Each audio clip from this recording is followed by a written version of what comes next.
Hello everyone, welcome to 360 Tamil. இன்னைக்கு இந்த வீடியோல ஸ்டோரி ஆஃப் திங்ஸ் அப்படின்ற ஆந்தாலஜி வெப் சீரிஸோட எக்ஸ்பிளனேஷன் பத்தி தான் பார்க்க போறோம். இந்த வெப் சீரிஸை பொறுத்த வரைக்கும் 5 எபிசோட் இருக்கு, 5 கதைகளா இருக்கும். இது தமிழ்லயும் அவைலபிளா இருக்கு. பார்க்கணும்னு நினைக்கிறவங்க சோனி லிவ்ல முழு எபிசோடையும் பாருங்க. இல்ல கதை தெரிஞ்சுக்கிட்டா போதும்னு நினைக்கிறவங்க மேற்கொண்டு இந்த வீடியோவை கண்டினியூ பண்ணுங்க.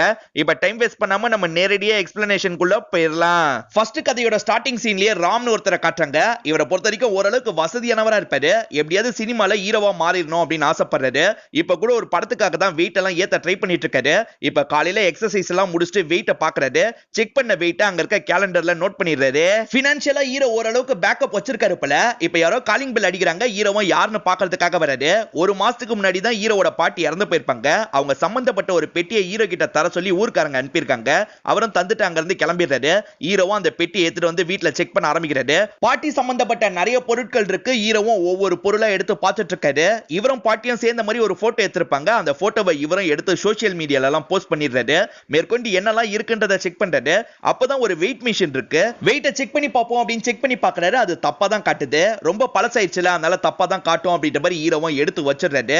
ஆக்சுவலா இது ஒவ்வொரு பொருள் வச்சு தான் கதை வரும். இல்ல வெயிட் மிஷின் வச்சு தான் கதை.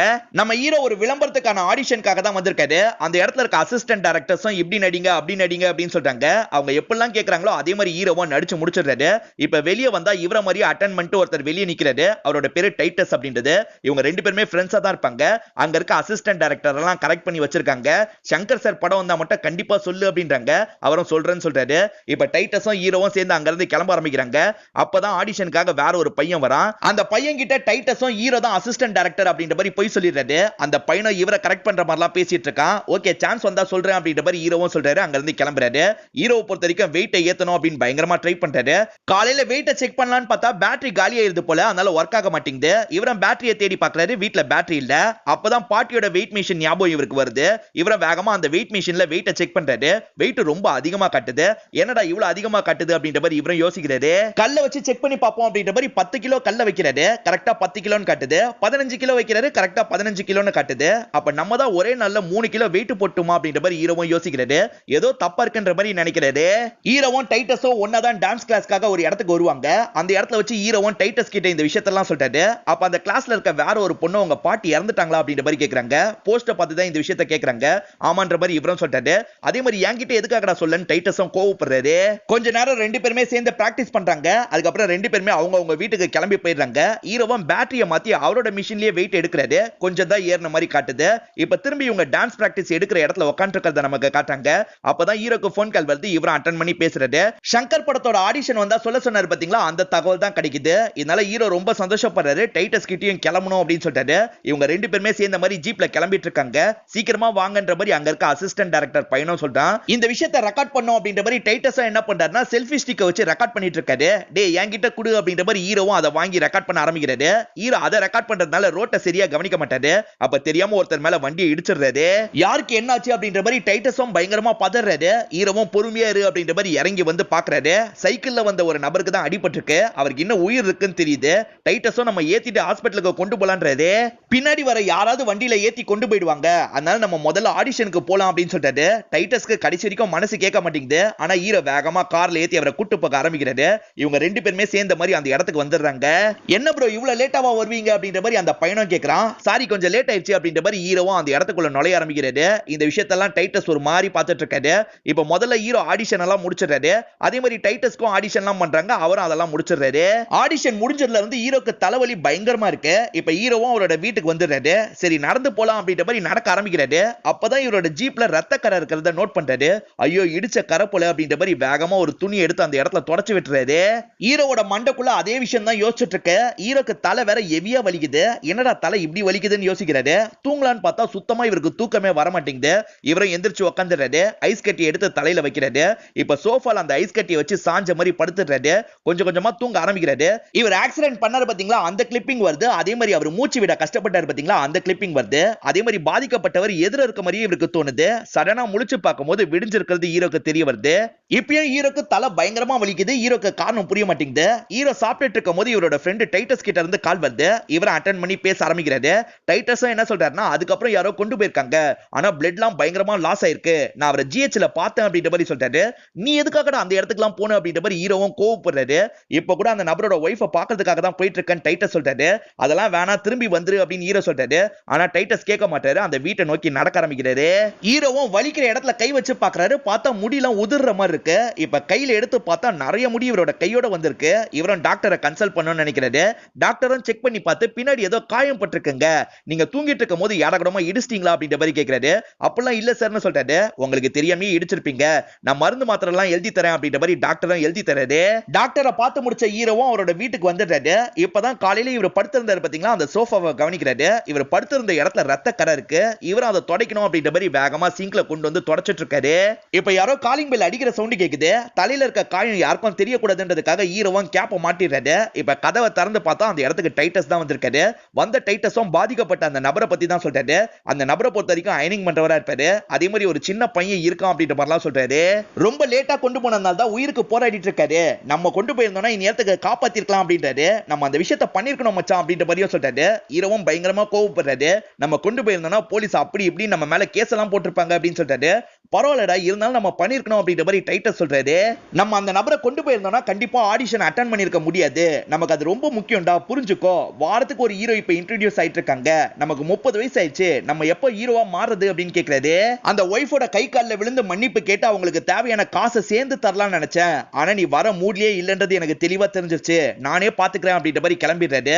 ஹீரோவும் வீட்டுக்குள்ளேயே ஒரு மாதிரி உட்காந்து இருக்காரு. இப்ப போலீஸ் ஜீப் சவுண்ட் கேட்டதுக்கு இவர் செம்மையா பயப்படுறாரு. எட்டிலாம் பாத்துட்டு இருக்காரு. ஹீரோக்கு இப்பயும் தலலாம் பயங்கரமா வலிக்குது. ஹீரோவும் வெளியே இருக்க சோஃபால படுக்கலாம் அப்படின்ற மாதிரி சாஞ்ச மாதிரி படுக்க ஆரம்பிக்கிறாரு. இப்ப தூங்கிட்டு இருக்கும் போது இஷ்டத்துக்கு இவரோட மைண்டுக்குள்ள என்னென்னமோலாம் வந்துட்டு இருக்கு. அதே மாதிரி பாதிக்கப்பட்ட நபர் இவருக்கு எதிர உட்காந்து இருக்காரு. அவரோட வாய் அசைதி ஏதோ சொல்ல ட்ரை பண்றாரு. ஹீரோக்கு என்ன சொல்ல வர்றாருன்னு புரியல. ஹீரோவும் சடனா தூக்கத்துல இருந்து முழிக்கிறாரு. இப்ப விடிஞ்ச மாதிரி நமக்கு காட்டுறாங்க. ஹீரோக்கு தலை ரொம்ப ஹெவியா வலிக்குது. இப்பதான் அங்க இருக்க வெயிட் மிஷினை பாக்குறாரு. பாட்டியோட மிஷின்ல திரும்பி வெயிட்டை செக் பண்ணி பார்ப்போம் அப்படின்ற மாதிரி பொறுமையா மிஷினுக்கு பக்கத்துல வராது. இப்ப ஏறி நின்னா இஷ்டத்துக்கு வெயிட் காட்டுது. என்னடா இவ்வளவு அதிகமா வெயிட் காட்டுது அப்படின்ற மாதிரி ஹீரோவும் யோசிக்கிறாரு. ஹீரோ காலையில எப்பவுமே முட்டை தான் சாப்பிடுவாரு. பார்த்தா முட்டை காலியா இருக்கு. சரி வாங்குறதுக்கு கிளம்பலாம் அப்படின்ற மாதிரி கதவு மூடிட்டு வெளியே வராது. அப்பதான் இவரோட பிளாட்டை பத்தி 2 போலீஸுங்க விசாரிச்சுட்டு இருக்காங்க. இவரும் கமுக்கமா எதுவுமே தெரியாத மாதிரி படிக்கட்டுல இறங்கி கீழே வந்துடுறாரு. இப்ப ஜீப் எடுத்துட்டு எங்கேயோ கிளம்ப ஆரம்பிக்கிறாரு. டைட்டஸ பாக்குறதுக்காக அவரோட வீட்டுக்கு தான் வந்திருக்காரு. படிக்கட்டு ஏறிட்டு இருக்கும் போது சங்கர் ஆபீஸ்ல இருந்து கால் வருது. சார் நீங்க செலக்ட் ஆயிருக்கீங்கன்னு சொல்றாங்க. இதை கேட்கிற இவரும் பயங்கரமா சந்தோஷப்படுறாரு. உங்க முழு பேரே டைட்டஸான்னு கேக்குறாங்க. இல்லங்க நான் ராம் பேசுறேன் அப்படின்னு சொல்றாரு. இல்ல டைட்டஸ்க்கு பக்கத்துல தான் உங்க நம்பர் இருந்தது அப்படின்னு சொல்றாங்க. தெரியாம மாத்தி எழுதி இருப்போம் அப்படின்ற மாதிரி இவரும் சொல்றாரு. அவன் தான் செலக்டா, நான் செலக்ட் ஆவலியா அப்படின்ற மாதிரிலாம் கேக்குறாரு. என்ன தப்பு பண்ண அதை சொன்னீங்கன்னா திருத்திப்பேன் அப்படின்ற மாதிரிலாம் பேசுறாரு. போக போக அந்த லேடி கிட்ட இவரோட கோவத்தெல்லாம் காட்டிட்டு இருக்காரு.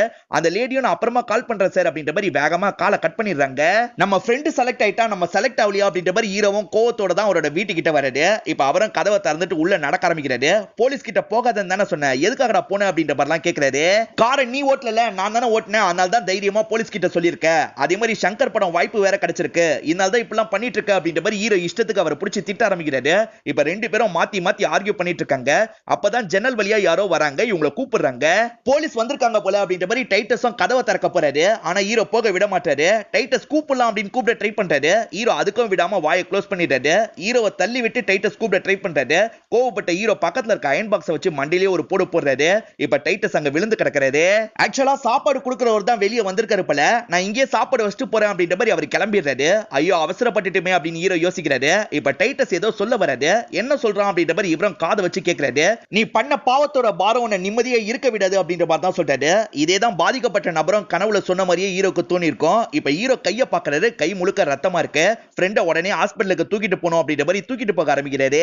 டைட்டஸ்க்கு காயம் மட்டும் தான் பட்டிருக்கு. இப்ப நல்லபடியா தான் இருக்காரு. எதுக்காகடா என்ன மட்டும் தூக்கிட்டு வந்து இங்க சேர்த்த, என்னையும் அப்படியே விட்டுக்கலாம்ல அப்படின்ற மாதிரிலாம் கேட்கிறாரு. டைட்டஸ் இப்படி பேசாதடா, நான் தெரியாம தப்பு பண்ணிட்டேன்டா, என்ன மன்னிச்சிரு அப்படின்ற மாதிரிலாம் கேட்கிறாரு. நீ மன்னிப்பு கேட்க வேண்டியது என்கிட்ட இல்ல அப்படின்ற மாதிரி டைட்டஸ் சொல்றாரு. ஹீரோக்கும் அவர் என்ன சொல்ல வர்றாருன்னு தெளிவா புரியுது. அந்த ஒய்ஃபை பார்த்து நம்ம மன்னிப்பு கேட்கணும் அப்படின்னு நினைக்கிறாரு. இப்ப அவங்களோட இடத்துக்கு வந்துடுறாரு. இப்ப ஹஸ்பண்டோட வேலையை அவங்க தான் பார்த்துட்டு இருக்காங்க. ஹஸ்பண்டோட கண்டிஷனை பத்தி ஹீரோ கேட்கிறாரு. ஒய்ஃபை என்ன சொல்றாங்கன்னா இப்பதான் நார்மல் நிலைமைக்கு வந்திருக்காரு, இருந்தாலும் சரியாவதுக்கு 20 நாள் ஆகும்னு சொல்லியிருக்காங்கன்றாங்க. இவரும் பொறுமையா விஷயத்தை ஆரம்பிக்கிறாரு. நான் தான் இன்னைக்கு தெரியாம ஆக்சிடென்ட் பண்ணிட்டேன், இருட்டுல தெரியாம பண்ணிட்டேன், நான் போற அவசரத்துல அவர் ஹாஸ்பிடல்ல சேர்க்காம வேற விட்டுட்டேன்றாரு.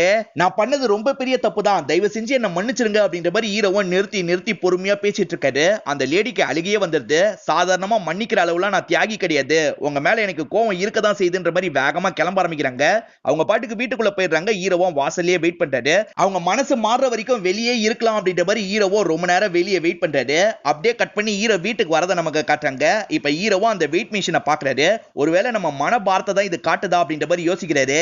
போலீஸ்க்கும் கால் பண்ணிடலாம் அப்படின்னு ஹீரோ பேச ஆரம்பிக்கிறாரு. நீங்க வரும்போது நான் வீட்ல இல்ல, கால் பண்ணும்போது நான் பிஸியா இருந்தேன், அதனால தான் எடுக்கல, எங்க வரணும்னு சொல்லுங்க நான் வரேன் அப்படின்ற மாதிரி சொல்றாரு. இப்பதான் ஓரளவுக்கு ஹீரோக்கு நிம்மதியா இருக்கு. இப்ப திரும்பி அந்த வெயிட் மிஷினை பாக்குறாரு. இப்ப வெயிட்டை செக் பண்ணி பார்ப்போம் அப்படின்ற மாதிரி அந்த வெயிட் மிஷின்ல வந்து ஏறுறாரு. என்ன வெயிட் காட்டுது அப்படின்றத நமக்கு காட்ட மாட்டாங்க. ஆனா ஹீரோ கொஞ்சம் ரிலாக்ஸா ஃபீல் பண்றாரு. இதுல இருந்தே வெயிட் கொஞ்சம் குறைஞ்சிருக்கு அப்படின்ற மாதிரி நம்ம புரிஞ்சுக்கணும். இதோட ஃபர்ஸ்ட் ஷார்ட் பிலிம் முடியுது. செகண்ட் ஸ்டோரி ஒரு கிராமத்துல நடக்கிற மாதிரி நமக்கு காட்டுறாங்க. ஒரு லேடிக்கு ரெண்டாவதா கல்யாணம் பண்ணி வைக்கலாம் அப்படின்னு வீட்டை சேர்ந்தவங்க முடிவு பண்ணிருக்காங்க. இப்ப மாப்பிள்ளை வீட்டை சேர்ந்தவங்க கிட்ட பேசிட்டு இருக்காங்க. இந்த லேடியை பொறுத்த வரைக்கும் ஒரு பொண்ணு இருப்பா, அவளோட பேரு வான்மயில் அப்படின்றது. அந்த பொண்ணு மட்டும் தள்ளி இருந்து இந்த விஷயத்தை கவனிச்சிட்டு இருக்கா. அந்த பொண்ணுக்கு கல்யாணத்துல விருப்பம் இல்ல அப்படின்றது வந்திருக்க மாப்பிளைக்கும் தெளிவா தெரியுது. மாப்பிளையே இவங்க கிட்ட நல்ல விதமா பேசுறாரு. இவங்களுக்கும் கல்யாணம் பண்ணிக்கணும்ன்ற ஆசை இருக்கு போல. மாப்பிள்ளை என்ன சொல்றாருன்னா, உங்க பொண்ணு விருப்பம் உங்க விருப்பம், நீங்க யோசிச்சு முடிவு பண்ணுங்க, போன் பேசணும்னா இந்த போனை யூஸ் பண்ணிக்கோங்க அப்படின்ற மாதிரி ஒரு போனை மட்டும் வச்சுட்டு கிளம்புறாரு. இந்த பொண்ணு அழுதுட்டு இருக்கா. இவங்க துணியை மடிச்சுக்கிட்டே பேசிட்டு இருக்காங்க. இவங்களோட ஃபர்ஸ்ட் ஹஸ்பண்ட் இருக்காரு பாத்தீங்களா, பயங்கரமா டார்ச்சர் பண்ணுவாரு போல. அதனால தான் அந்த பொண்ணு மிரண்டு போயிருக்கா. உன்னோட அப்பாவும் மாதிரியே எல்லாரும் இருக்க மாட்டாங்க, இவர் நல்ல டைப்பா தான் தெரியறாரு அப்படின்ற மாதிரி இவங்களும் பேசி பாக்குறாங்க. இருந்தாலும் இந்த பொண்ணு ஏத்துக்கவே மாட்டா. எனக்கு யாருமே வேணாமா, எனக்கு நீ மட்டும் போதும் அப்படின்னு சொல்றா. உனக்கு நான் மட்டும் போதும், எனக்கு யாராவது வேணும்ல, நாளை பின்ன நீ படிப்புக்காக வெளியெல்லாம் போயிட்டேன்னா நான் என்ன பண்றது அப்படின்னு கேக்குறாங்க. அம்மா எப்பவுமே உங்க கூட தான் நான் இருப்பேன், எங்கேயுமே போக மாட்டேன், புரிஞ்சுக்கோங்க அப்படின்ற மாதிரி அந்த பொண்ணு அழுவுறா. இவங்களும் ஓகேன்ற மாதிரி கட்டி பிடிச்சுக்கிறாங்க. கல்யாணம் வேணாம் அப்படின்னு முடிவு பண்ணிக்கிறாங்க. ரெண்டு பேர் படுத்துட்டு இருக்கும் போது பொண்ணு ஏதாவது கதை சொல்லுங்கம்மா அப்படின்னு கேக்குறா. இவங்களும் ஒரு நாயோட கதையை சொல்றாங்க. ஒரு சகதியில ஒரு நாய் சிக்கிட்டு இருக்கு, காப்பாத்தலான்னு ஒருத்தர் ஒரு குச்சை நீட்டுறாரு. அந்த நாய் காப்பாத்த தான் குச்சை நீட்டுறாருன்னு புரிஞ்சுக்காம அவரோட கையை கடிச்சு வச்சிருச்சு அப்படின்னு சொல்றாங்க. சரியான முட்டாள் நாயா இருக்கும் போலியே அப்படின்ற மாதிரி இந்த பொண்ணு சிரிச்சுக்கிட்டே சொல்றா. இப்ப இவங்க என்ன பண்றாங்கன்னா, அந்த நபருக்கு கால் பண்ணி பேச ஆரம்பிக்கிறாங்க. அவர்கிட்ட நடந்த விஷயத்தெல்லாம் சொல்றாங்க. கல்யாணம் வேணாம் அப்படின்ற மாதிரி சொல்லிடுறாங்க. நீங்க கொடுத்த போனை எப்ப வாங்கிக்கிறீங்க அப்படின்னு கேக்குறாங்க. இல்ல இல்ல அது உங்ககிட்டயே இருக்கட்டும், உங்க மனசு என்னைக்காவது மாறுச்சுன்னா கால் பண்ணுங்க அப்படின்ற மாதிரி இவரும் காலை கட் பண்ணிடுறாரு. இப்ப அந்த போனை நமக்கு காட்டுறாங்க. இந்த கதை இந்த போனை வச்சுதான். இப்ப 15 வருஷம் கழிச்சு வான்மயில் அப்படின்ற அந்த பொண்ணை தான் நமக்கு காட்டுறாங்க. அந்த போனை தான் இன்னும் இவங்க யூஸ் பண்ணிட்டு இருக்காங்க. ஒரு ஆபீஸோட ரிசப்ஷன்ல வேலை பார்த்துட்டு இருக்காங்க. இப்ப உள்ள வேலை பார்த்துட்டு இருக்க ஜோ அப்படின்ற ஒரு நபரை கவனிச்சிட்டு இருக்காங்க. அந்த நபரை இவங்களுக்கு ரொம்ப பிடிக்கும் போல. இவங்க அம்மாவை பொறுத்த வரைக்கும் இவங்க கிட்ட அடிக்கடி போன்ல பேசுவாங்க போல. இப்ப கூட அம்மா கிட்ட இருந்து கால் வருது. இவங்களும் கொஞ்சம் தள்ளி வந்து பேச ஆரம்பிக்கிறாங்க. என்னமா வீட்டுக்கு போயிட்டியா அப்படின்ற மாதிரிலாம் அம்மா கேக்குறாங்க. இவங்க மேற்கொண்டு வேலையை பார்த்துட்டு இருக்கும் போது ஜோவும் ஜோவோட ஃப்ரெண்டும் அந்த இடத்துக்கு வராங்க. ரெண்டு பேரும் வெளியே தான் சாப்பிட போறோம், நீயும் வான்னு கூப்பிடுறாங்க. இவங்க மூணு பேருமே சாப்பிடுறதுக்காக ஒரு இடத்துக்கு வந்துடுறாங்க. ஈரின் கையில இருக்க வாட்ச்ல அலாரம் அடிக்குது. அந்த அலாரம் அடிக்குதுன்னா அம்மா கால் பண்ண போறாங்கன்னு அர்த்தம். கரெக்டா 10 மணிக்கு அம்மா கால் பண்றாங்க. இவங்களும் அட்டெண்ட் பண்ணி பேச ஆரம்பிக்கிறாங்க. அம்மாவும் இவங்களோட ஃப்ரெண்ட் ஒருத்தங்களை பத்தி தான் பேசுறாங்க. அம்மா நான் அப்புறமா பேசுறேன் அப்படின்ற மாதிரி ஈரினோ காலை கட் பண்ணிடுறாங்க. அது எப்படி தினமும் கரெக்டா 10 மணிக்கு கால் பண்ணிடுவாங்களா அப்படின்ற மாதிரி அந்த பொண்ணு கேக்குறாங்க. ஆமா, ஒரு நாள் கூட மிஸ் பண்ண மாட்டாங்க அப்படின்ற மாதிரி ஈரின் சொல்றாங்க. மேற்கொண்டு இவங்க பேசிக்கிட்டே சாப்பிட்டுட்டு இருக்கும் போது அம்மா கிட்ட இருந்து கால் வருது. என்ன திரும்பி கால் பண்றாங்க அப்படின்ற மாதிரி இவங்களும் அட்டெண்ட் பண்ணி பேசுறாங்க. அம்மா திரும்பி அந்த ஃப்ரெண்டை பத்தி தான் பேசுறாங்க. அந்த ஃப்ரெண்டை பத்தி நீங்க எதுக்காக பேசுறீங்கன்னு எனக்கு நல்லா தெரியுது, அவ கல்யாணம் பண்ண போறா, நானும் கல்யாணம் பண்ணணும்னு எதிர்பார்க்கறீங்க அதுதானே அப்படின்னு கேக்குறாங்க. மேற்கொண்டு அம்மா பொண்ணு ரெண்டு பேருமே பேசிட்டு இருக்கும் போது இவங்க ரெண்டு பேர் பேசிட்டு இருக்கிறத நமக்கு காட்டுறாங்க. நீ நோட் பண்ணிருக்கியா, அவளுக்கு உன்னை ரொம்ப பிடிக்கும் அப்படின்ற மாதிரி அந்த பொண்ணும் ஜோ கிட்ட சொல்றாங்க. உண்மையாவா சொல்ற அப்படின்னு கேக்குறாரு. ஆமா அப்படின்ற மாதிரி இவங்க சொல்றாங்க. எனக்கும் அவளை பிடிக்கும் அப்படின்ற மாதிரி இவரும் லைட்டா சிரிக்க ஆரம்பிக்கிறாரு. இப்ப பேசி முடிச்ச ஈரினோ திரும்பி இவங்க கூட வந்து ஜாயின் பண்ணிக்கிறாங்க. இந்த வீக்கெண்ட் ஜோவோட பர்த்டேவா இருக்கும், கண்டிப்பா என்னோட வீட்டுக்கு பார்ட்டிக்கு வரணும் அப்படின்னு சொல்லிட்டாரு. இல்ல ஊருக்கு வரதான் அம்மா கிட்ட சொல்லிட்டேன், அதனால வர முடியாது அப்படின்னு சொல்லிட்டாங்க. பரவாயில்ல விடு, உனக்கு மட்டும் தனியா பார்ட்டி வைக்கிறேன் அப்படின்ற மாதிரி அவரும் சிரிச்சுக்கிட்டே சொல்லிட்டாரு. இவங்களும் பதிலுக்கு சிரிக்கிறாங்க. ஈரினோ ஜோவோட வீட்டுக்கு வந்து கதவை தட்டுறாங்க. அவரை என்ன ஊருக்கு போலியான்னு கேக்குறாரு. இல்ல அடுத்த வாரம் போய்க்கிறேன் அப்படின்னு சொல்றாங்க. இப்ப உள்ள வந்து அவங்க கூட சேர்ந்து ஜாலியா செலிப்ரேட் பண்ணிட்டு இருக்காங்க. இப்ப ஈரினோ ஜோ கிட்ட தனியா வந்து இந்தாங்க கிஃப்ட்னு தராங்க. அதுல பாயசம் தான் அவங்க எடுத்துட்டு வந்திருப்பாங்க. அவனும் சூப்பரா இருக்குன்னு பாராட்டுறாரு. இப்ப வேற ஒரு பொண்ணு இருக்காங்க பாத்தீங்களா, அவங்களும் வந்து டேஸ்ட் பண்றாங்க. டேஸ்ட் செம்மையா இருக்குன்ற மாதிரி மத்தவங்க கிட்ட கொடுத்து அதை காலி பண்ணவே செஞ்சிடுறாங்க. ஈரின் மேற்கொண்டு கொஞ்ச நேரம் அந்த பார்ட்டியில உட்காந்து இருக்காங்க. அப்பதான் அம்மா கிட்ட இருந்து கால் வருது. இவங்க வேலையில இருக்கிறதா தான் போய் சொல்றாங்க. அம்மாவும் இன்னும் என்ன வேலை, சீக்கிரமா வீட்டுக்கு போ போ அப்படின்னு சொல்றாங்க. சரிம்மா கிளம்பிட்டேன் அப்படின்ற மாதிரி இவங்களும் சொல்றாங்க. இப்ப ஜோ கிட்ட வந்து நான் கிளம்பணும் அப்படின்னு சொல்றாங்க. சரி வா நானே டிராப் பண்ணிடுறேன் அப்படின்ற மாதிரி அவரை இவங்க கூட கிளம்ப ஆரம்பிக்கிறாரு. அப்படியே கட் பண்ணி இந்த இடத்துல அம்மாவை காட்டுறாங்க. பொண்ணு என்னென்ன ப்ராமிஸ் எல்லாம் பண்ணாங்க, ஆனா அது எல்லாத்தையும் பிரேக் பண்ணிடுறாங்க. இப்ப அம்மா தனிமையில இருக்காங்க, ரொம்ப ஃபீல் பண்ணிட்டு இருக்காங்க. ஜோவும் வீட்டு வாசலுக்கு கூட்டு வந்துடுறாரு. பாயாசம் செம்ம டேஸ்டா இருந்தது, ஆனா எல்லாத்தையும் அவங்களே காலி பண்ணிட்டாங்க அப்படின்னு சொல்றாரு. இன்னும் வேணுமா இருக்கு அப்படின்ற மாதிரி இவங்களும் சொல்றாங்க. இவரை இவங்க வீட்டுக்கு வந்துடுறாரு. இவங்களும் ஃப்ரிட்ஜ்ல இருக்க பாயாசத்தை எடுத்து இவர்கிட்ட தராங்க. ரெண்டு பேருமே மாத்தி மாத்தி பாத்துக்கிறாங்க. ரெண்டு பேருக்குமே ஒருத்தர் பிடிச்சிருக்கு. இப்ப ஈரினா அவரை அக் பண்றாங்க. இப்ப ரெண்டு பேருமே அந்த இடத்துல கிஸ் பண்ணிக்க ஆரம்பிக்கிறாங்க. இப்ப பெட்ரூம்க்கு வந்து ரெண்டு பேருமே பிசிக்கல் ரிலேஷன்ஷிப்பே வச்சுக்க ஆரம்பிக்கிறாங்க. இந்த டைம் ஈரினோட போன் அடிச்சுக்கிட்டே இருக்கு. ஆனா ஈரின் இங்க இருக்கிறதுனால அந்த சவுண்ட் கேட்காம அட்டனே பண்ண மாட்டாங்க. இவங்க ரெண்டு பேருமே படுத்துட்டு இருக்கும் போது ஈரின் ஜோ கிட்ட என்ன கேக்குறாங்கன்னா, இந்த வேலையில சேர்றதுக்கு முன்னாடி நீங்க ஃப்ரெண்டு கூட சேர்ந்து பிசினஸ் பண்ணீங்களாமே உண்மையா அப்படின்ற மாதிரி கேக்குறாங்க. இவர் எதுவுமே பேசாம இருக்காரு. இவங்க கவனிச்சா அவர் தூங்குற மாதிரி பண்ணிட்டு இருக்காரு. இவங்க ரெண்டு பேருமே அந்த இடத்துல தூங்க ஆரம்பிச்சிடுறாங்க.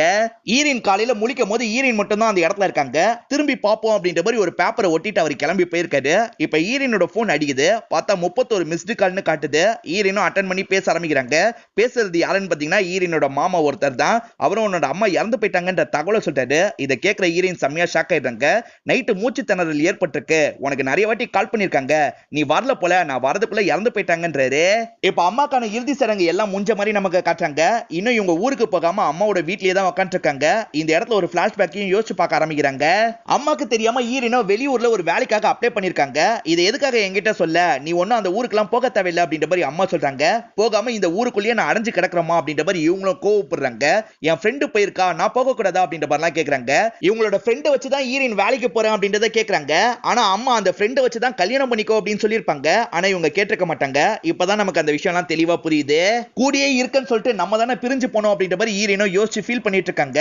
இந்த இடத்துல ஜோவோ என்ன அவ வரவே இல்லை அப்படின்ற மாதிரி யோசிக்கிறாரு. கால் பண்ணி பார்ப்போம் அப்படின்ற மாதிரி திரும்ப திரும்ப ட்ரை பண்றாரு.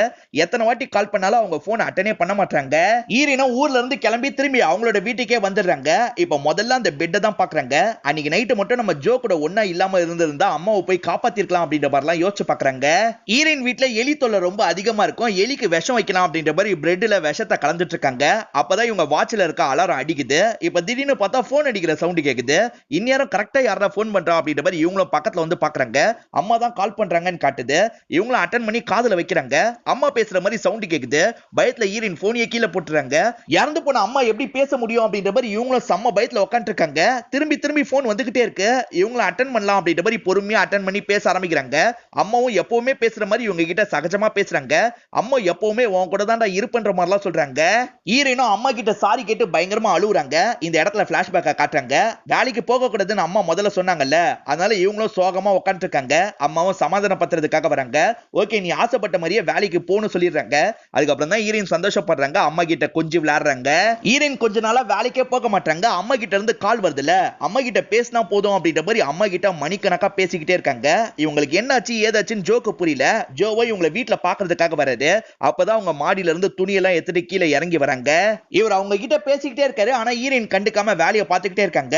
என்ன என் மேல கோவமா அப்படின்ற மாதிரி கேட்கிறாரு. அதுக்கும் இவங்க எதுவுமே பேச மாட்டாங்க. எதுவா இருந்தாலும் என்கிட்ட சொல்லு அப்படின்ற மாதிரி கேட்கிறாரு. சொன்னாலும் நீங்க நம்ப மாட்டீங்க அப்படின்னு சொல்றாங்க. முதல்ல நீ சொல்லு அப்படின்னு கேட்கிறாரு. ஈரினும் நடந்த எல்லா விஷயத்தையும் எக்ஸ்பிளைன் பண்றாங்க. ஆனா ஜோ சுத்தமா நம்ப மாட்டாரு.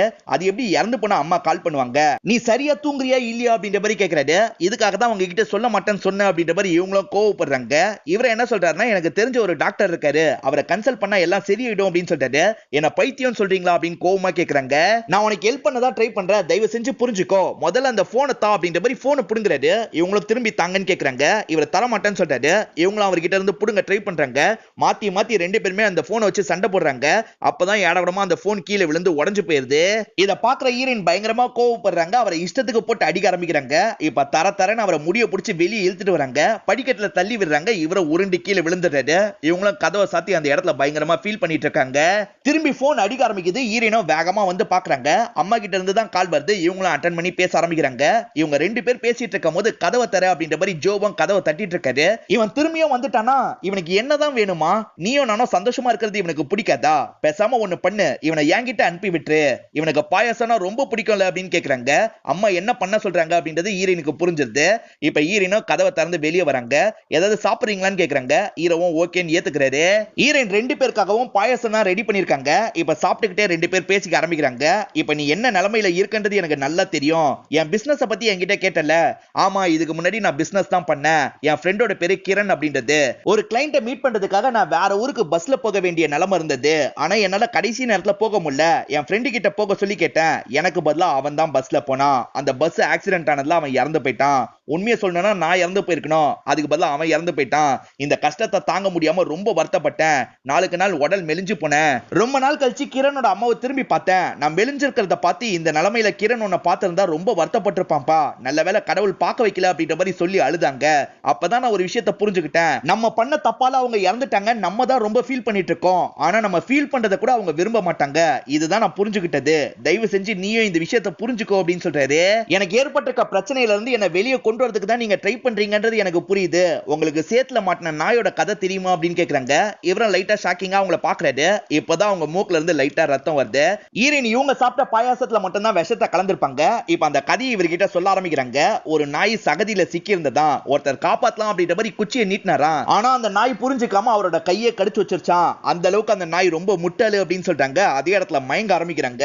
ஈரவன் வேகமா பக்கத்துல வந்து என்னாச்சு ஏதாச்சுன்னு பாக்குறாரு. உடனே ஆம்புலன்ஸ்க்கு கால் பண்ணி தகவலை சொல்லிடுறாரு. கொஞ்ச நேரத்துல ஆம்புலன்ஸும் அந்த இடத்துக்கு வந்துடுறாங்க. ஈரினோட அம்மா எல்லாம் பேசியிருக்க வாய்ப்பு கிடையாது. ஈரின் சைக்கலாஜிக்கலா பாதிக்கப்பட்டிருக்கிறதுனால அம்மா பேசின மாதிரி தோணி இருக்கும். அதுல இருந்து ஈரோ வெளியே கொண்டு வர ட்ரை பண்றாரு. அதுக்குள்ள ஈரின் இப்படி தப்பான ஒரு முடிவு எடுத்துடுறாங்க. ஈரின் பொழைச்சாங்களா இல்லையான்றத காட்டாமே இந்த ஷார்ட் பிலிம் முடிச்சிடுறாங்க. மூணாவது ஸ்டோரியோட ஸ்டார்டிங்கே ரகு அப்படின்றவர் மிஸ் ஆகுறாரு அப்படின்ற மாதிரி நிறைய இடத்துல போஸ்டர் ஒட்டி இருக்கிறத நமக்கு காட்டுறாங்க. அப்படியே கட் பண்ணி ஒருத்தங்களை காட்டுறாங்க. இவங்க தான் ரகுவோட கேர்ள் ஃபிரெண்டா இருப்பாங்க. இப்ப இவங்க கிட்ட விசாரணை பண்றதுக்காக போலீஸ் வந்திருக்காரு. அவன் உனக்கு என்ன வேணும்னு கேக்குறாரு. இவங்களும் பாய் ஃப்ரெண்ட் அப்படின்னு சொல்றாங்க. இந்த இடத்துல ஈரின் சில விஷயங்களை யோசிச்சு பாக்குறாங்க. நமக்கு விஷுவலா காட்ட ஆரம்பிக்கிறாங்க. ஈரினை பொறுத்த வரைக்கும் கல்யாண வீட்டுல போட்டோ எடுக்கிறது தான் வேலையா பார்த்துட்டு இருக்காங்க. இப்ப ரகு அந்த இடத்துக்கு வராரு. ரகுவை பொறுத்த வரைக்கும் ப்ரொடக்ஷன் சைடுல வேலை பார்த்துட்டு இருக்காரு. எப்படியாவது டைரக்டர் ஆகணும் அப்படின்ற மாதிரி நிறைய இடத்துல கதையெல்லாம் நரேட் பண்ணிட்டு இருக்காரு. இப்ப இவங்க கிட்ட ஏசி வேணுமா இல்ல டூர் போலாமா அப்படின்ற மாதிரி கேக்குறாரு. என்னடா கதை ஏதாவது ஓகே வைச்சா சைன் பண்ணிட்டியா அப்படின்ற மாதிரி கேக்குறாங்க. அதெல்லாம் ஒண்ணும் கிடையாது. நான் ஒரு இடத்துல வேலை பார்த்துட்டு இருந்தேன்ல, அந்த இடத்துல எனக்கு வேலை போயிருச்சு. நான் நடந்து வந்துட்டு இருக்கும் போது காசு கீழே விழுந்திருந்ததை பார்த்தேன். அதை தான் தூக்கிட்டேன் அப்படின்ற மாதிரி இவங்க கிட்ட காசை காட்டுறாரு. இப்ப சொல்லு ஏசியா டூரா அப்படின்றது. அப்ப காசை திருடிட்டு வந்திருக்கியா, ஏதாவது பிரச்சனை வந்துற போகுது அப்படின்னு சொல்றாங்க. நான் என்ன பாக்கெட்ல கையை விட்டா காசை எடுத்தேன், கீழே இருந்த காசு தானே எடுத்தேன். அதனால நீ ரொம்ப யோசிக்காத, ஏசி வேணுமா இல்ல டூருக்கு போலாமா அப்படின்ற மாதிரி இவரும் கேக்குறாரு. இப்ப ஈரினும் பயங்கரமா யோசிக்க ஆரம்பிக்கிறாங்க. ஏசியே வாங்கிடலாம் அப்படின்னு சொல்றாங்க. இவங்க கிட்ட 15,000 ரூபாய் இருக்கு. செகண்ட்ஸ்ல ஏதாவது ஏசி கிடைக்குதா அப்படின்ற மாதிரி செக் பண்ணி பாக்குறாங்க. இது எப்படி இருக்குன்னு ஒரு ஏசியை காட்டுறாங்க. கேவலமா இருக்கு அப்படின்ற மாதிரி பாய் ஃப்ரெண்ட் சொல்றாரு. இல்ல இல்ல நல்லதா இருக்கு, நான் இதுதான் வாங்க போறேன் அப்படின்னு சொல்றாங்க. ராஜன் அப்படின்றவர் தான் அதை விக்கிறாரு. அவர்கிட்ட இருந்து வாங்கிடுறாங்க. ரொம்ப பழைய மாடல் ஏசியா தான் இருக்கு. இப்ப நைட் நேரம் ஈரவும் ஈரின் கிட்ட அவரோட ஸ்டோரி ஒண்ணு நரேட் பண்ணிட்டு இருக்காரு. ஈரின் அதை சரியாவே கேட்க மாட்டாங்க. பயங்கரமா கொட்டை விட்டுக்கிட்டே கேட்டுட்டு இருக்காங்க. என்னடி கொட்டையெல்லாம் விடுறா, அவ்வளவு மொக்கையா இருக்கா அப்படின்னு கேக்குறாரு. ஏய், நான் தூங்குற நேரத்துல நீ பாகுபலி கதையே சொன்னாலே எனக்கு மொக்கையா தான் தெரியும். ப்ளீஸ் வேற ஒரு நாள் சொல்லு அப்படின்ற மாதிரி சொல்றாங்க. இன்னும் 2 நாள்ல ஒரு ப்ரொடியூசர் கிட்ட சொல்லணும், அதுக்காக தான் நான் பிராக்டிஸ் பண்றேன், கொஞ்சம் ஹெல்ப் பண்ணு அப்படின்ற மாதிரி கேக்குறாரு. இவங்க என்ன சொல்றாங்கன்னா, ஓகே உனக்கு 2 ஆப்ஷன் இருக்கு. ஒன்னு எப்பவுமே நம்ம சார்ட்டை ஃபாலோ பண்ற மாதிரி சார்ட்டை ஃபாலோ பண்ணோம், அப்படி இல்லனா உன்னோட கதையை நான் கேக்குறேன் அப்படின்னு சொல்றாங்க. இன்னைக்கு சார்ட்ல என்னன்னு கேக்குறாரு. இவங்க 2 பேருமே இன்னைக்கு பிசிக்கல் ரிலேஷன்ஷிப் வச்சுக்கிற நாளா இருக்கும். கதை சொல்றது முக்கியம் தான், இருந்தாலும் சார்ட்டை எதுக்காக டிஸ்டர்ப் பண்ணோம், அதுபடியே நம்ம பண்ணலாம் அப்படின்னு சொல்லிட்டாரு. இவங்களும் சிரிச்சுக்கிட்டே கட்டிப்பிடிக்க ஆரம்பிக்கிறாங்க. இவங்க 2 பேருமே சேர்ந்த மாதிரி பெட்ரூம்ல ரொமான்ஸ் பண்ண ஆரம்பிக்கிறாங்க. இவங்க 2 பேருமே ரொமான்ஸ் பண்ணிட்டு இருக்கும்போது ஏசில இருந்து சவுண்ட் கேக்குது. என்னடா இந்த அளவுக்கு சவுண்ட் கேக்குதுன்னு யோசிக்கிறாங்க. மேற்கொண்டு இவங்க 2 பேருமே பிசிக்கல் ரிலேஷன்ஷிப் வச்சுக்கிறாங்க. திரும்பி திரும்பி அந்த ஏசில இருந்து வியர்டா சவுண்ட் வந்துகிட்டே இருக்கு. இந்த ஏசி நம்ம கிட்ட ஏதோ பேசுதுன்னு நினைக்கிறேன் அப்படின்ற மாதிரி இவர் ஈரின் கிட்ட சொல்றாரு. பேசாம பர்றா அப்படின்ற மாதிரி அவங்களும் தூங்க ஆரம்பிச்சிடுறாங்க. இவர் அந்த ஏசிக்கு பக்கத்துல வராரு. அந்த சவுண்டை நிறுத்துறதுக்காக தட்டுறாரு. மேற்கொண்டு பயங்கரமா தான் சவுண்ட் வருது. மறுநாள் காலையில ஈரோ மட்டும் வீட்டுல தனியா இருக்காரு. ஸ்கிரிப்ட் எல்லாம் படிச்சு பிராக்டிஸ் பண்ணிட்டு இருக்காரு. பார்த்தா பயங்கரமா புழுங்குது. ஏசி ஆன்ல இருக்கும் போதே புழுங்குது. ஆன்ல இருந்து பிரயோஜனம் கிடையாது அப்படின்ற மாதிரி சுவிட்ச் ஆஃப் பண்ணிடுறாரு. இப்ப திரும்பி பிராக்டிஸ் எல்லாம் பண்ண ஆரம்பிக்கிறாரு. ஈரின் அவங்க சைடுல வேலையெல்லாம் பார்த்துட்டு இருக்கிறத நமக்கு காட்டுறாங்க. ஹீரோக்கு கால் பண்ணுவோம் அப்படின்னு கால் பண்றாங்க. ஹீரோ போனே எடுக்க மாட்டாரு. அப்படியே கட் பண்ணி ஹீரோவை காட்டுறாங்க. ஹீரோ நல்லா தூங்கிட்டு இருக்காரு. இப்பதான் பொறுமையா முழிக்கிறாரு. வேர்த்து கொட்டினதுனால தான் முழிக்கிறாரு. ஏசியை வந்து பாப்போம் அப்படின்னு பாக்குறாரு. ஏசில உள்ள இருக்க பார்ட்ஸ் தானே தெரியும், ஆனா வெளிய இருக்க வெயில்ல அந்த ஏசில தெரியுது. இவர் ஒண்ணும் புரியாம யோசிச்சுட்டு இருக்கும் போது இதெல்லாம் ஹீரோக்கு வந்த கனவுன்னு நமக்கு காட்டுறாங்க. என்னடா ஏசி சம்பந்தமா கனவு வருது அப்படின்ற மாதிரி யோசிக்க யோசிக்கிறது. பயத்துல ஹீரோவும் வெளியே வந்து உட்காந்துறாரு. ஹீரோனும் வேலையெல்லாம் முடிச்சுட்டு நைட்டு நேரம் வீட்டுக்கு வராங்க. ஹீரோ வெளியால உட்காந்துருக்காரு. என்னடா இங்க உட்காந்துருக்க, அதுவும் ஏன் இப்படி உட்காந்துருக்கன்னு கேக்குறாங்க. எது கேட்டாலும் சரியாவே பதில் சொல்ல மாட்டாரு. என்னதான்டா பிரச்சனை, தெளிவா சொல்லு அப்படின்னு கேக்குறாங்க. இவரும் இந்த ஏசி வாங்கினதுல இருந்து எனக்கு என்னமோ நெகட்டிவ் வைப் மாதிரி இருக்கு, உனக்கு ஏதாவது தோணுதா அப்படின்னு கேக்குறாரு.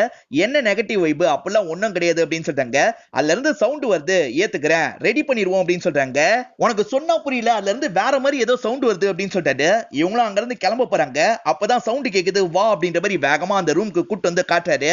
அவங்களும் பக்கத்துல கன்ஸ்ட்ரக்ஷன் ஒர்க் நடக்குதுல, அந்த சவுண்ட் தான் கேக்குது. தேவையில்லாம கன்ஃபியூஸ் ஆயிட்டு இருக்காது அப்படின்ற மாதிரி அங்க இருந்து கிளம்புறாங்க. ஹீரோக்கு தூக்கமே வர மாட்டேங்குது. காரணம் ஏசி ஆன்ல இருந்தும் கூலிங்கே இவருக்கு வர மாட்டேங்குது. இப்ப ஹீரோவும் டி-ஷர்ட் எல்லாம் கழட்டிடுறாரு. சரக்கு போட்டாதான் தூக்கம் வரும் அப்படின்ற மாதிரி சரக்கு அடிச்சுட்டு இவரும் படுக்கிறதுக்கு வந்துடுறாரு. இப்ப காலையில முழிக்கிற ஹீரோனோ பயங்கரமா திட்டுறாங்க. நடுவுல முழிக்கிறப்ப ஏசி ஆஃப் பண்ண சொல்லிருக்கேன்ல, எதுக்காக ஆஃப் பண்ணல அப்படின்ற மாதிரிலாம் கேக்குறாங்க. இப்ப ஹீரோ பேசுறதுக்கு வர்றாரு. அப்பதான் தொண்டை கட்டி இருக்கிறது ஹீரோனுக்கு தெரியுது. தொண்டை போயிருச்சா, எப்படிதான் கதை சொல்ல போறியோ தெரியல அப்படின்ற மாதிரி ரெடி ஆயிட்டு இருக்காங்க. இப்ப அவங்க கிளம்புறதுக்கு முன்னாடி இவருக்காக சுடுதண்ணி எல்லாம் வச்சிருக்காங்க. சுடுதண்ணியை மட்டும் குடி அப்படின்ற மாதிரி சொல்லிட்டு அங்க இருந்து கிளம்பி போறாங்க. ஹீரோக்கு ரூம்குள்ள போகவே செம்ம பயமா இருக்கு. ஆள்லயே உட்கார்ந்துறாரு, தூங்க ஆரம்பிக்கிறாரு. ஃபேனை இவர் முகத்துல அடிக்கிற மாதிரி செட் பண்ணிடுறாரு. திடீர்னு பார்த்தா ஃபேன் நின்றுது. இவருக்கு வேர்க்கிறதுனால முழிச்சிடுறாரு. ஃபேனை வந்து செக் பண்றாரு. ஃபேன் ஆனே ஆக மாட்டேங்குது. கரண்ட்லாம் இருக்க தான் செய்யுது, இருந்தாலும் ஃபேன் ஒர்க் ஆகல. இப்பதான் ஏசி ஆட்டோமேட்டிக்கா ஆன் ஆகிற சவுண்ட் இவருக்கு கேக்குது. ஆட்டோமேட்டிக்கா ஆன் ஆயிருக்கா அப்படின்ற மாதிரி இவரும் உள்ள வந்து செக் பண்றாரு. இப்ப பொறுமையா ஏசி கிட்ட நடந்து வராரு. அந்த பிளக் புடுங்கினதுக்கு அப்புறமா ஆன்ல இருக்கு. ஹீரோவும் மிரண்டு போயிடுறாரு. இவர் பதறி அடிச்சு வேகமா வெளி ரூம் நோக்கி ஓடி வராரு. அப்ப தெரியாம ஒரு போட்டோல இடிச்சிருவாரு. அந்த போட்டோ கீழே விழுந்து உடைஞ்சிருது. அப்படியே கட் பண்ணி ஹீரோனை காட்டுறாங்க. ஹீரோனோ ஒரு வேலை விஷயமா ஒரு பார்ட்டி கிட்ட பேசிட்டு இருக்காங்க. அவர் கூட பேசிட்டு இருக்கும்போது ஹீரோ கிட்ட இருந்து மெசேஜ் வந்துகிட்டே இருக்கு. ஹீரோனோ அந்த மெசேஜை கவனிக்கிறாங்க. ஏசி ஆட்டோமேட்டிக்கா ஆன் ஆயிடுச்சு அப்படின்ற பார்த்தா மெசேஜ் வருது. ஹீரோயின் பெருசா கண்டுக்க மாட்டாங்க. அவர்கிட்ட பேசிட்டு இருக்காங்க. நம்ம ஹீரோ ஆல்ல உட்கார்ந்து இருக்காரு. பயங்கரமா வேர்த்து ஊத்துது. எந்த அளவுக்கு வேர்த்து ஊத்துதுன்னா இவர் குளிச்ச மாதிரியே மாறிடுறாரு. அப்படியே கட் பண்ணி உள்ள ஏசியை காட்டுறாங்க. அது கூலிங் ரொம்ப அதிகமாகி தண்ணி எல்லாம் உள்ள சிந்த ஆரம்பிக்குது. தண்ணி எல்லாம் தர முழுக்க ஆயிருது. ஏசில இருந்து திரும்பி யாரக்கூடமா சவுண்ட் கேக்குது. ஹீரோவும் உள்ள போய் பார்க்கணும்னு நினைக்கிறாரு. வெறும் கையோட போக மாட்டாரு. கையில ஒரு சுத்தியில எடுத்துக்கிறாரு. இப்ப பொறுமையா பெட்ரூமோட கதை ஓபன் பண்றாரு. திறந்தவர் வேகமா ஓட ஆரம்பிக்கிறாரு. அங்க தண்ணி இருக்கிறத கவனிக்காம வலிக்கு விழுந்துருவாரு. இவரோட மண்டையில பயங்கரமா காயம் படுது. இப்ப ஏசில இருந்து சவுண்ட் கேக்குதுல, அதை பார்க்க ஆரம்பிக்கிறாரு. அப்படியே நமக்கு கட் பண்ணிடுறாங்க. ஹீரோயின் வீட்டுக்கு வரும்போது கதவு திறந்து போட்ட மாதிரியே இருக்கு. ஹீரோக்கு கால் பண்ணி பார்ப்போம் அப்படின்னு ட்ரை பண்றாங்க. வீட்டுக்குள்ளேயே தான் போன் அடிக்குது. எங்க தான் போனோம் அப்படின்ற மாதிரி இவங்களும் யோசிக்கிறாங்க. அப்பதான் இவங்க போட்டோ உடைஞ்சு கிடக்கிறத நோட் பண்றாங்க. ஏசிய பத்தி அடிக்கடி சொல்லிக்கிட்டே இருந்தா, திடீர்னு காணோம் அப்படின்ற மாதிரி இப்ப பிரசன்ட்ல போலீஸ் கிட்ட எல்லாம் சொல்லிட்டு இருக்காங்க. போலீஸ் என்ன சொல்றாருன்னா, ப்ரொடக்ஷன்ல இருந்து அவன் காசை திருடி இருக்கான் மேடம். சிசிடிவில இந்த விஷயத்தை பார்த்திருக்காங்க.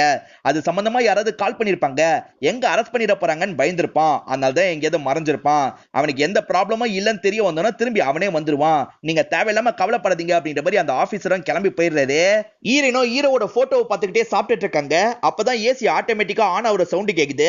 ஹீரோ சொன்ன மாதிரி ஆட்டோமேட்டிக்கா ஆன் ஆகுது அப்படின்ற மாதிரி யோசிக்கிறாங்க. உள்ள வந்து ஆன் ஆயிருக்கிறதெல்லாம் பார்த்துட்டு இருக்காங்க. மறுநாள் இதை செக் பண்றதுக்காக ஒருத்தரை வர வச்சிடுறாங்க.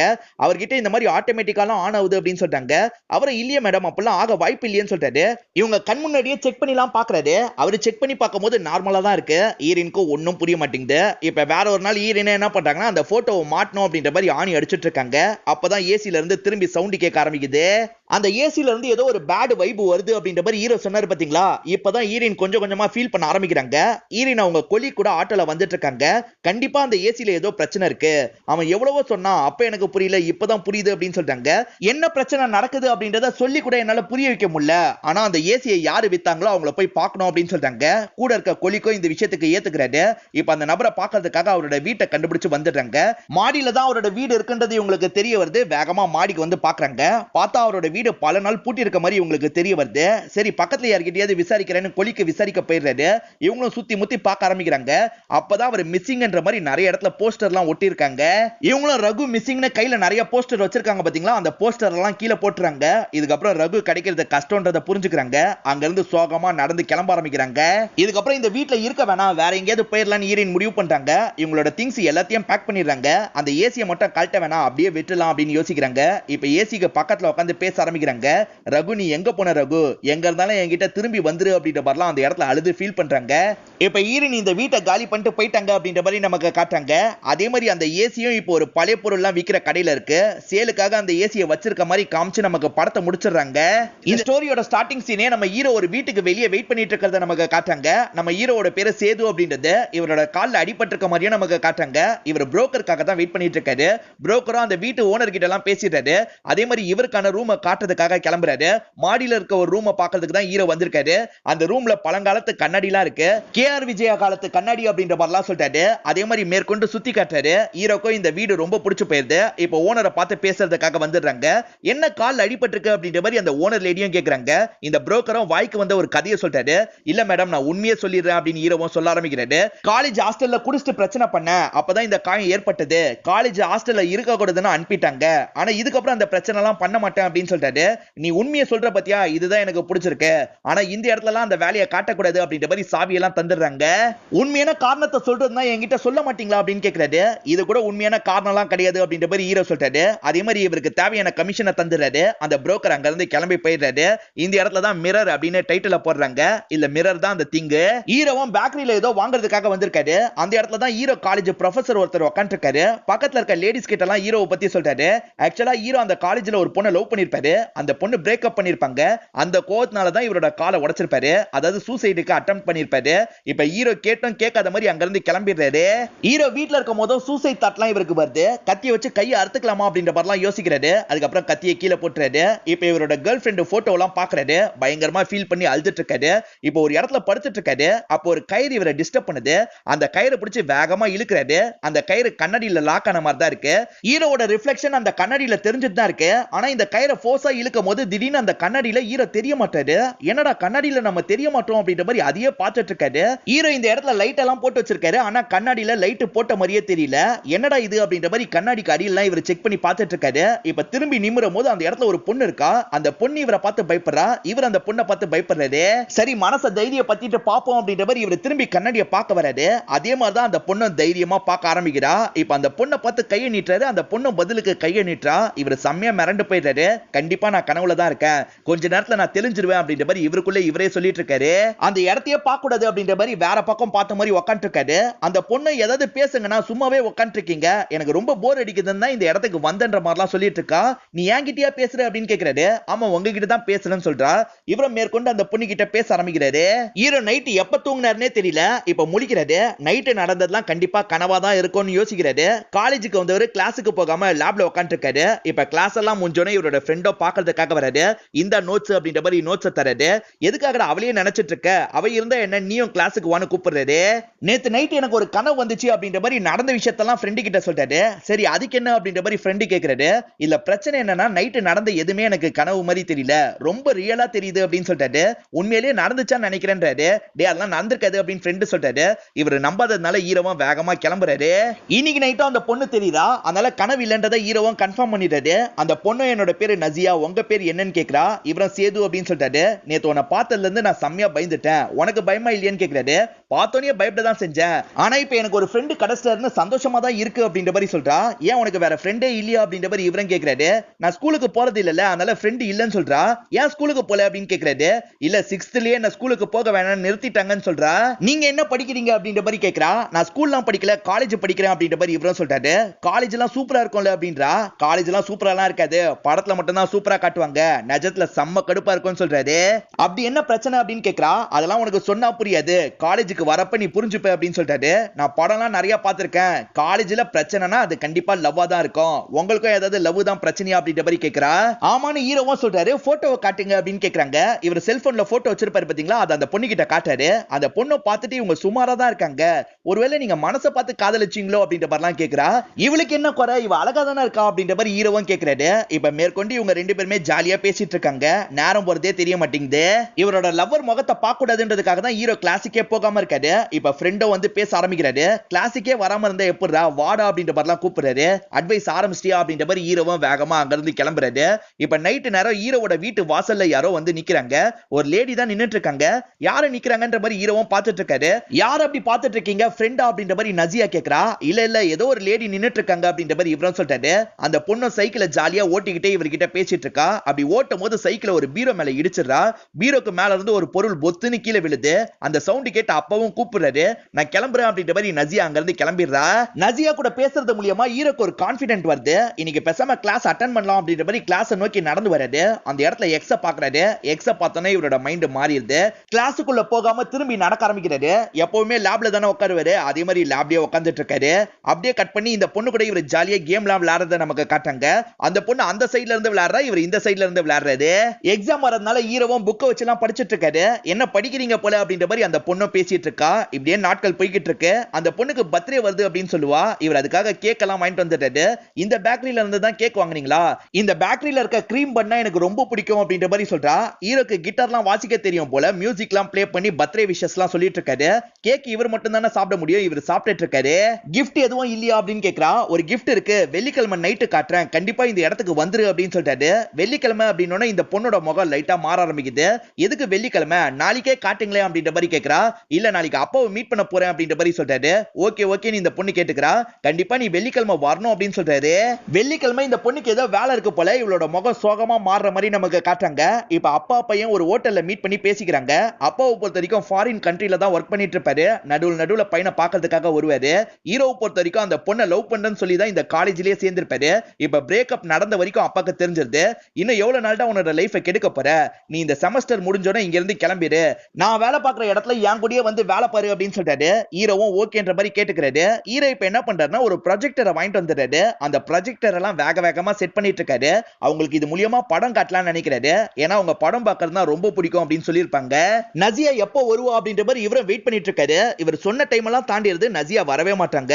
என்ன இவ வரவே இல்ல, சரி இன்னைக்கு ஏதாவது வேலையா இருக்கும் அப்படின்ற மாதிரி ஹீரோவும் விட்டுறாரு. மறுநாள் வெயிட் பண்ண ஆரம்பிக்கிறாரு. மறுநாளும் நசியா வரவே மாட்டாங்க. இதனால ஹீரோவும் பயங்கரமா ஃபீல் பண்றாரு. என்ன அந்த பொண்ணு வரவே மாட்டா அப்படின்ற மாதிரி ஹீரோவும் டிப்ரெஷனுக்குள்ள போயிடுறாரு. நிறைய ஸ்மோக் பண்ணிட்டு இருக்காரு. இவர் ஸ்மோக் பண்ணிட்டு இருக்கும்போது அந்த பொண்ணு அந்த இடத்துக்கு வந்துடுறா. ஒரு சின்ன பொண்ணு இருக்கிற இடத்துல ஸ்மோக் பண்ணுவீங்களா அப்படின்னு கேக்குறா. இவர் திரும்பவே அந்த பொண்ணு கிட்ட பேசிட்டு இருக்காரு. நான் வரலன்னு என் மேல கோவமா, என்ன பார்த்து பேசுங்கன்னு கேக்குறா. நீ வரதுக்கு நான் எதுக்காக கோவம் பண்ணோம், உனக்கும் எனக்கும் என்ன சம்பந்தம், ஒரு சம்பந்தமும் கிடையாது அப்படின்ற மாதிரிலாம் டென்ஷனா பேசிட்டு இருக்காரு. என்ன பார்த்து இந்த விஷயத்த பேசுங்க அப்படின்னு சொல்றா. இப்பதான் இவர் திரும்பி பாக்குறாரு. அந்த பொண்ணு எனக்கு கேன்சர் இருக்கு, அதுக்கான ஸ்டார்டிங் ஸ்டேஜ் ட்ரீட்மெண்ட் தான் நடந்துட்டு இருக்கு அப்படின்னு சொல்றா. எதுக்கு இந்த விஷயத்த முன்னாடியே சொல்லு அப்படின்னு கேக்குறாரு. நான் ஸ்கூலுக்கு போகாம இருக்கிறத வச்சு நீங்களே கண்டுபிடிச்சிருவீங்கன்னு நினைச்சேன் அப்படின்னு சொல்றா. நான் 6வது வரைக்கும் நல்லா படிச்சேன், அதுக்கப்புறம் தான் ட்ரீட்மெண்ட்டுக்காக ஸ்கூலுக்கு அனுப்பல அப்படின்னு சொல்றா. இதை கேட்கிற இவரும் வருத்தப்படுறாரு. சரி என்னோட கிஃப்ட் என்ன அப்படின்ற மாதிரி கேக்குறா. இரு காட்டுறேன் அப்படின்ற மாதிரி இவரும் ஆர்வமா ப்ரொஜெக்டர்ல படத்தை போட்டு காட்ட ஆரம்பிக்கிறாரு. எப்படி இருக்கு அப்படின்னு கேக்குறாரு. இந்த பொண்ணு நல்லா இருக்கு அப்படின்னு சொல்றா. இவங்க ரெண்டு பேருமே சேர்ந்த மாதிரி ஈட்டி படத்தை பார்த்துட்டு இருக்காங்க. பார்த்துட்டு இருக்கும் போதே அந்த பொண்ணுக்கு தூக்கம் வர மாதிரி இருக்கு, மயக்க வர மாதிரிலாம் பண்ணிட்டு இருக்கா. இப்ப இவரும் கண்ணாடியில கை வைக்கிறாரு. அந்த பொண்ணு இவர் கை வச்ச இடத்துலயே கை வைக்கிறா.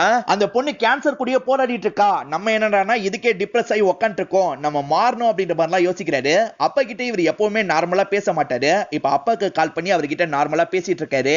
ஹீரோவும் கொஞ்சம் கான்பிடென்ட்டா அவரோட காலேஜுக்கு கிளம்ப ஆரம்பிக்கிறாரு. ஹவுஸ் ஓனர் லேடியும் உனக்கு ஒரு லெட்டர் வந்திருக்குப்பா அப்படின்னு சொல்றாங்க. லெட்டரா அப்படின்ற மாதிரி ஹீரோவும் யோசிக்கிறாரு. சரி ஆண்டி அப்புறமா பாத்துக்கிறேன் அப்படின்ற மாதிரி இவரும் காலேஜுக்கு வேகமா கிளம்ப ஆரம்பிக்கிறாரு. இப்ப வேகமா இவரோட கிளாஸை நோக்கி நடக்கிறாரு. பாக்குற எல்லாரையும் பார்த்து சிரிச்சுக்கிட்டே இருக்காரு. எக்ஸ பார்த்து நார்மலா ஸ்மைல் பண்றாரு. அதுக்கப்புறம் அவரோட இடத்துக்கு வந்து உட்காந்து ஃப்ரெண்ட்ஸ் கிட்ட எல்லாம் ஜாலியா பேசிட்டு இருக்காரு. ஃப்ரெண்ட்ஸ் எப்பவுமே கிரிக்கெட் விளையாடுவாங்க போல. இன்னைக்கு மட்டும் அவங்க கூட சேர்ந்து ஜாலியா இவரும் கிரிக்கெட்லாம் விளையாட ஆரம்பிக்கிறாரு. இப்போ ஒரு பர்டிகுலர் டைம் ஆகுது. இவர் வேகமா கிளம்ப ஆரம்பிக்கிறாரு. என்னடா அதுக்குள்ள கிளம்புற, இன்னைக்கு படத்துக்கு போலாம் அப்படின்னு ஃப்ரெண்ட்ஸ் சொல்றாங்க. இல்ல மச்சான் எனக்கு வேலை இருக்குன்ற மாதிரி இவரும் கிளம்ப ஆரம்பிக்கிறாரு. இவர் கிளம்பலாம் நினைக்கிறதுக்குள்ள மழை பெய்யுது. இப்ப மழை பெய்யறதுனால ஹீரோவும் ஒரு இடத்துல ஒதுங்கி இருக்காரு. அந்த இடத்துல வெயிட் பண்ணி பாக்குறாரு. மழை நிக்கவே மாட்டேங்குது. அந்த பொண்ணு வேற வந்துருவாளே அப்படின்ற மாதிரி ஹீரோவும் மலையில நனைஞ்சுக்கிட்டே கிளம்புறாரு. கதவை திறக்கலான்னு பார்த்தா சாவியை எங்கேயோ மிஸ் பண்ணிட்டாரு போல. இப்ப ஹவுஸ் ஓனரோட வீட்டுக்கு வராரு. சாவியை மிஸ் பண்ணிட்டேன், ஸ்பேர் கீ இருக்குமான்னு கேக்குறாரு. இருக்கு அப்படின்ற மாதிரி இவங்களும் எடுத்து கீயை தராங்க. இவரும் ஆர்வமா கதவை திறந்து வீட்டுக்குள்ள வந்துடுறாரு. ஏறக்குறைய அந்த டைம் நெருங்கிருது. ஆனா அவங்க வரவே மாட்டாங்க. என்ன இவ வரவே இல்லை அப்படின்ற மாதிரி இவரும் சோகமா உட்காந்துட்டு இருக்காரு. போக போக இவருக்கு டென்ஷன் அதிகமாகுது. கையில ஒரு பால் வச்சிருப்பாரு. அந்த பாலை கோவத்துல தூக்கி எறியறாரு. பார்த்தா அந்த பால் அந்த கண்ணாடியில பட்டு கண்ணாடி உடைஞ்சிருது. அச்சச்சோ நசியா கூட இதுக்கப்புறம் எப்படி பேசுறது அப்படின்ற மாதிரி ஹீரோவும் இந்த இடத்துல பயங்கரமா ஃபீல் பண்ணிட்டு இருக்காரு. அப்படியே நாட்கள் ஓடுது. ஹீரோக்கு செமஸ்டரும் முடிஞ்சிருது. அப்பாவோட ஊருக்கே கிளம்பி போயிடலாம் அப்படின்ற மாதிரி திங்ஸ் எல்லாம் பேக் பண்ணிட்டு இருக்காரு. அதே மாதிரி ஃப்ரெண்டு கிட்டயும் நடந்த எல்லா விஷயத்தையும் சொல்றாரு. ஃப்ரெண்டு இப்ப கூட நம்ப மாட்டாரு. அது எப்படி மச்சான் பேச முடியும் அப்படின்ற மாதிரிலாம் கேக்குறாரு. இப்ப பெட் எல்லாம் மடிச்சு வைக்க ஆரம்பிக்கிறாரு. அப்பதான் கிரவுண்ட்ல ஒரு இடத்துல டேமேஜ் ஆயிருக்கிறத இவர் கவனிக்கிறாரு. இப்போ ஒரு விஷயம் ஸ்ட்ரைக் ஆகுது. அவங்க சைக்கிள்ல வந்து பீரோ மேல மோதினாங்க பாத்தீங்களா, அப்ப மேல இருந்து ஒரு பொருள் விழுந்திருக்கும். இருக்கும், அதனால தான் இந்த டேமேஜ் ஏற்பட்டிருக்குன்னு புரிஞ்சுக்கிறாரு. இது நசியா பண்ண டேமேஜ் தான் அப்படின்ற மாதிரி ஃப்ரெண்டுக்கு புரிய வைக்கிறாரு. சில வருஷத்துக்கு முன்னாடி வரைக்கும் கண்டிப்பா நசியா இந்த இடத்துல தான் இருந்திருக்கணும், எப்படியாவது அவளை கண்டுபிடிக்கணும், அவ கேன்சர்ல இருந்து சர்வைவ் ஆயிருக்க நிறைய வாய்ப்பு இருக்கு, எப்படியாவது அவளை மீட் பண்ணும் அப்படின்ற மாதிரிலாம் சொல்லிட்டு இருக்காரு. ஆனா எப்படிடா அப்படின்ற மாதிரி ஃப்ரெண்டு கேட்கிறாரு. அவளை பத்தி என்னெல்லாம் உனக்கு தெரியும் அதெல்லாம் சொல்லு அப்படின்ற மாதிரி ஃப்ரெண்டும் கேட்கிறாரு. ஈரோக்கு எந்த தகவலுமே தெரியல, நசியான்ற பேர் மட்டும் தான் தெரியும் சொல்றாரு. Facebookல கூட கண்டுபிடிக்க முடியாது அப்படின்னு ஃப்ரெண்டு சொல்றாரு. அவளை கான்டாக்ட் பண்ணாதான் உண்டு அப்படின்னு சொல்றாரு. ஆமா, நான் தான் அவளை கான்டாக்ட் பண்ண முடியாது, அவன் நினைச்சா என்ன கான்டாக்ட் பண்ண முடியும் அப்படின்ற மாதிரி ஹீரோ சொல்லிட்டு இருக்காரு. ஹவுஸ் ஓனர் லேடி உனக்கு லெட்டர் வந்திருக்கு அப்படின்னு சொன்னாங்க பாத்தீங்களா, இப்பதான் ஹீரோக்கு ஸ்ட்ரைக் ஆகுது. அந்த லெட்டரை உடனே பார்க்கணும் அப்படின்ற மாதிரி வேகமா ஓட ஆரம்பிக்கிறாரு. இப்ப அந்த லெட்டர் பாக்ஸ்ல இருக்க லெட்டரை ஓபன் பண்றாரு. அந்த லெட்டர் நசியா கிட்ட இருந்து தான் வந்திருக்கு. இந்த லெட்டரை எப்படி ஆரம்பிக்கிறதுன்னு கூட எனக்கு தெரியல, கொஞ்ச நாளைக்கு முன்னாடி தான் உங்களை பார்த்தேன் அப்படின்ற மாதிரி எழுதியிருக்காங்க. இப்பதான் நடந்த விஷயத்தை நமக்கு காட்டாங்க. இவர் பேக்கரிக்கு வரும்போது நசியா பார்த்திருப்பாங்க, இவர் எங்கேயோ பார்த்திருக்கேன்னு சொல்ல ஆரம்பிச்சிருப்பாங்க. அதுக்கப்புறம் தான் சார் இவரை பத்திலாம் அன்னைக்கு சொல்லியிருப்பாரு. இத்தனை வருஷமும் எனக்கு நடந்ததெல்லாம் கனவுன்னு கூட நான் யோசிச்சிருக்கேன் அப்படின்ற மாதிரி எழுதியிருக்காங்க. என்னோட ட்ரீட்மெண்ட்டுக்காக தான் இந்த வீடை காலி பண்ணி என்ன கூட்டு போயிட்டாங்க அப்படின்ற மாதிரி எழுதியிருக்காங்க. நீங்க தான் அப்படின்னு தெரிஞ்சோன்னா உங்களை பார்க்கறதுக்காக வீட்டுக்கிட்ட வந்தேன், ஆனா எப்படி பேசுறதுன்னு தெரியாம அந்த இடத்தை விட்டு கிளம்பி போயிட்டேன். கொஞ்சம் மாசத்துக்கு முன்னாடி தான் இந்த ஊருக்கு நான் திரும்பி வந்தேன். நான் இந்த இடத்துல பேங்க் மேனேஜரா தான் ஒர்க் பண்ணிட்டு இருக்கேன். தினமும் அந்த பேக்கரிக்கு கிரீம் பண்ணு சாப்பிடுறதுக்காக வந்துருவேன். இந்த லெட்டரை பார்த்ததுக்கு அப்புறம் என்ன மீட் பண்ணணும்னு நினைச்சீங்கன்னா அந்த இடத்துக்கு வந்துருங்கன்னு எழுதியிருக்காங்க. இவர் அந்த இடத்துக்கு பார்க்க போகணும் அப்படின்ற மாதிரி அந்த இடத்துக்கு வந்துடுறாரு. இப்ப ரொம்ப லாங்ல இருந்து அவங்களை கவனிக்கிறாரு. நசியா சின்ன பொண்ணா இருக்கும் போது பேசின விஷயத்தெல்லாம் யோசிச்சு பாக்குறாரு. அதே மாதிரி அவங்களும் அந்த விஷயத்தெல்லாம் யோசிச்சு பாக்குறாங்க. இப்ப ஹீரோவும் கண்ணாடி கிட்ட வந்து அவரோட கையை வைக்கிறாரு. இவங்களும் அவர் கை வச்ச இடத்துலயே கையை வைக்கிறாங்க. பக்கத்துல வந்த ஹீரோவா என்ன சொல்றாருன்னா, உன்னை பார்க்காத இந்த ஒரு வாரத்திலேயே என்னோட அப்பா ஊருக்கே போயிடலாம்னு முடிவு பண்ணிட்டேன் அப்படின்னு சொல்லிட்டாரு. இவங்க என்ன சொல்றாங்கன்னா, அந்த ஒரு வாரத்துல எனக்கு நிறைய நடந்துருச்சு, கேன்சரை ஓவர் கம் பண்ணிட்டேன், அதே மாதிரி கல்யாணம் பண்ணி இப்ப எனக்கு 2 குழந்தைங்க இருக்காங்க அப்படின்ற மாதிரி சிரிச்சுக்கிட்டே சொல்லிட்டு இருக்காங்க. இவங்க 2 பேருமே ஜாலியா பேசிக்கிறத காமிச்சு நமக்கு படத்தை முடிச்சிடுறாங்க. இந்த கதையோட ஸ்டார்டிங் சீனே ஒரு சின்ன பையனை யாரோ கார்ல லாக் பண்ணி வச்சிருக்காங்க போல. அந்த சின்ன பையனும் சுத்தி முத்தி பார்த்துட்டு இருக்கான். வெளிய இருந்து ஒரு நாய் பயங்கரமா குலைச்சிட்டு இருக்கு, அதை பார்த்து பயப்படுறான். அப்படியே கட் பண்ணி இப்ப பிரசன்ட்ல நடக்கிறத காட்டுறாங்க. நம்ம ஹீரோவோட பேரு பிரிட்டோ அப்படின்றது, ஃப்ரெண்ட் பேரு பாபு அப்படின்றது. இவங்க 2 பேருமே ஒரு காரை பார்க்கிறதுக்காக தான் வந்திருக்காங்க. விளம்பரம் பண்ணிருக்க நபர்கிட்ட பேசுறாங்க. அவரும் கார் எல்லாம் ஓபன் பண்ணி காட்டுறாரு. ஆக்சுவலா சின்ன பையன் ஒரு கார்ல உட்கார்ந்திருந்தான் பாத்தீங்களா, அந்த காரை வாங்குறதுக்காக தான் வந்திருக்காங்க. ஹீரோ அந்த காரை பார்க்கும் போதே லைட்டா பயப்படுறாரு. இப்போ பொறுமையா கார்ல ஏறி உட்கார்றாரு. அந்த சின்ன பையன் நம்ம ஹீரோ தான் அப்படின்றத சிங்க் பண்ணி காட்டுறாங்க. இந்த காரை வாங்கிக்கலாம் அப்படின்னு ஹீரோவும் ஃப்ரெண்ட் கிட்ட சொல்றாரு. இந்த கார் மூலமா ரொம்ப தூரம் டிராவல் பண்ணலாம் அப்படின்னு முடிவு பண்ணிருக்காரு போல. இவருக்கு குரு மாதிரி ஒரு நபர் இருக்காரு, அவரோட பேரு மோகன் அப்படின்றது. இத கண்டிப்பா பண்ணி தான் ஆகணுமா அப்படின்னு கேக்குறாரு. இந்த விஷயத்தை பண்ணா மட்டும் தான் என்னால நார்மலா இருக்க முடியும் சார், அதனால பண்ணணும் அப்படின்னு ஹீரோ சொல்றாரு. அந்த இடத்துக்கு ஹீரோவோட ஃப்ரெண்ட் வந்துடுறாரு. எதுக்காக நீங்க தேவையில்லாம அவனை குழப்பிட்டு இருக்கீங்க, அவன் பண்ணட்டுமே அப்படின்ற மாதிரி சொல்றாரு. இப்ப ஹீரோவும் கார்ல ஏறி கிளம்புறதுக்கு தயாரா வராரு. இப்ப இவங்களும் வழி அனுப்பி வைக்கிறாங்க. ஹீரோ ரொம்ப ஸ்லோவா தான் காரை டிரைவ் பண்றாரு. டிரைவ் பண்ணிட்டு இருக்கும் போதே பிளாஷ்பேக்கை யோசிச்சு பாக்குறாரு. ஹீரோவோட அப்பாவை பொறுத்த வரைக்கும் பிடி மாஸ்டரா இருப்பாரு. என்ன நோக்கி கரெக்டா பால உத அப்படின்னு சொல்றாரு. இப்ப ஹீரோவும் பயந்துகிட்டே உதைக்கிறாரு. ஆனா அப்பா கிட்ட வராம பக்கத்துல இருக்க டேபிள்ல போய் இடிச்சிருது. அப்பா பயங்கரமா கோவப்படுறாரு. சாரிப்பா அப்படின்ற மாதிரி இந்த பையனும் அழுகுறான். அப்பா பக்கத்துல வந்து பயங்கரமா அடி அடின்னு அடிக்கிறாரு. தினமும் சரக்க போட்டு பையனை இப்படிதான் டார்ச்சர் பண்ணுவாரு போல. இந்த சவுண்ட் அம்மாக்கும் கேக்குது. அம்மாவும் வெளியே வந்து பார்க்கணும்னு நினைக்கிறாங்க. ஆனா அப்பா வெளியே கதவை சாத்தியிருக்காரு. இவங்களும் ஜன்னல் வழியா பார்க்க ஆரம்பிக்கிறாங்க. எதுக்காக இப்படி அடிக்கிறீங்க, உங்க பையன் தானே, இப்படி அடிக்காதீங்கன்றாங்க.